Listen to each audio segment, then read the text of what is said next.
Welcome back. Now, South Africa's citrus sector is likely to lose billions in export revenue if the European Union passes regulations on pest control. The country receives significant export revenue from the citrus sector as it remains one of the largest exporters in the world.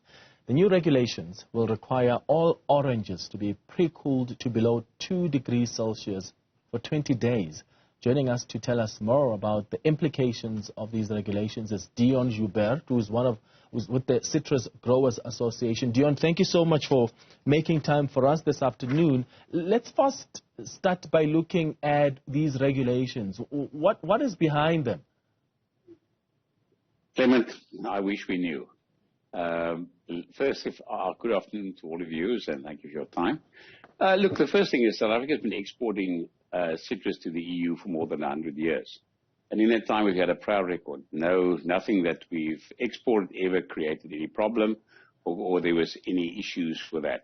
Over the last 8 years, the EU has become more and more protectionist, and we've had to deal with two major sets of issues which they put on us. The one is black spot, CBS, and the other one is FCM. So over the current situation as we stand today, it's costing us in the region of about 3.7 billion a year just to address those measures to get our fruit into Europe. Now, just as a background to it, the Citrus Growers Association represents all the Southern Africa citrus growers. And currently we export something like 40 billion rands of worth of revenue for the country, and we give the jobs to about 140,000 people. So that's fantastic growth and a wonderful sector to have, and that's without any subsidy. There's no subsidy in South Africa for citrus. So the measure, firstly, every country is without any problem can protect his local plant growth with some measures and plant health, so that's not a problem. But at the moment, the EU is implying and instituting unilateral measures to we don't understand what, and none of the measures which they currently institute has any scientific base to show that it's going to mitigate any risk.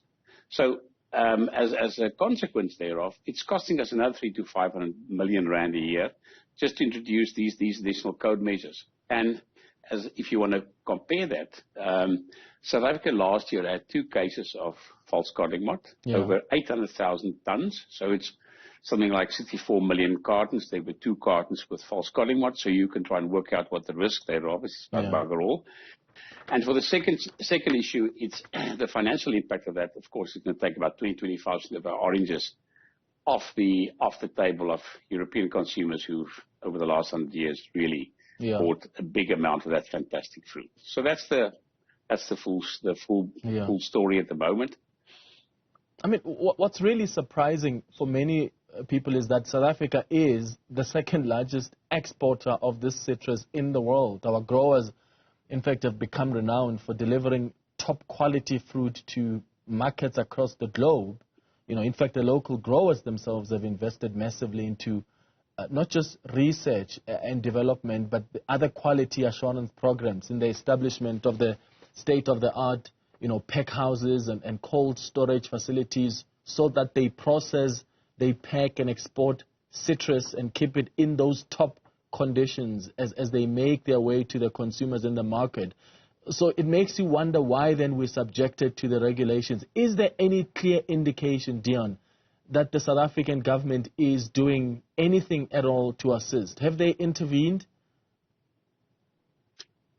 Yeah, your piece of information is absolutely correct. So the first thing is, yes, the government has. The Minister Patel and Minister Diza last year in September took the EU to court.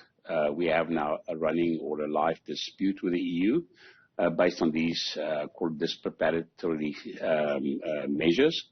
So firstly, if you want to introduce some measure and you want to protect your country against any sort of plant health issues, then you may. But then you have to be, firstly, consistent. So There's 2-3 terms I want to talk about quickly. The first one is called, it's non-horizontal. So if you have the same measure for me, it must be the same for Swaziland, must be the same for Nigeria, must be the same for that. That's the most favored nation principle. In this case, it's not. So as an example, South Africa last year had 2 interceptions of false collingwood, as I told you. Some countries had up to 40. Previous years up to 129 on peppers or on flowers. If they were consistent in terms of their measure, they would have the same measures for everyone.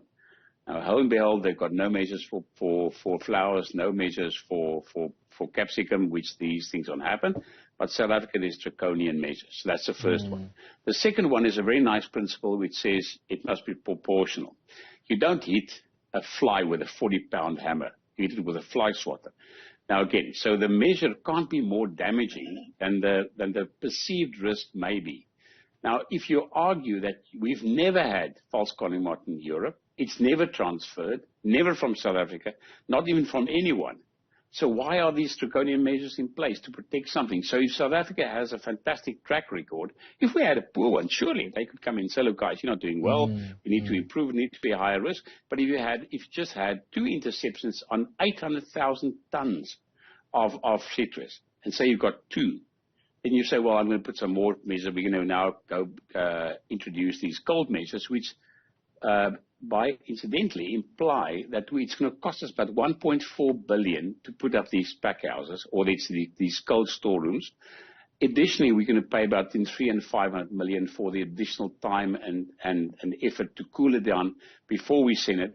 And there's nothing. The measure is based on 0. There's no scientific paper or evidence to say that what they introduced is going to improve the situation. Yeah. So it's really blameless and or let's say baseless. Yeah. And I mean I think sorry, you asked the question about the government. The government's done a lot. I think that both the Minister of Trade and Industry and the Minister of Agriculture have been really supportive. Over the last 3 months, we've been involved with various visits of state dignitaries from Europe, and every time the President, the Minister of Trade and Industry, or the Minister of Agriculture mentioned the issue, said they are very disappointed. They feel that the EU is dealing with trade restrictions, nothing to do with plant health. So they are definitely pushing it up. The only problem is that there has been normally these disputes end up in some sort of compromise. There's no compromise that has been reached, and we're about 2 weeks away from packing. So hence the pressure now that we're asking the government to again step up and try and get some sort of answer from the EU. Yeah, you've said that, I mean, we are blameless as South Africa when it comes to the quality of the products we export. You're saying there's no scientific basis, which then begs the question, could there be politics involved? I think that politics has arrived here. There's no issue that's politics. Look, I mean, I think the situation in Spain, and it's also a little bit of in my opinion, a baseless story here. The point is the situation financially in Europe is terrible. So Spain's got a real big amount. If you know, we've got a fair amount of problems with labor and jobs. They've got worse. The industry is massively fragmented. A lot of small growers, 0.4, 0.5 hectares. They're going out of business, and they've been used to huge subsidies from the EU. That's falling away. So I think South Africa is caught here between the politics and the socioeconomic conditions of Spanish farmers. Yeah. So I think they're using us a little bit of a yardstick. Yeah, and I mean, the implications are going to be so dire. 40 billion rand is how much the contribution is. 140,000 jobs. That's a lot. Deon, thank you for making time for us. No. Thank you.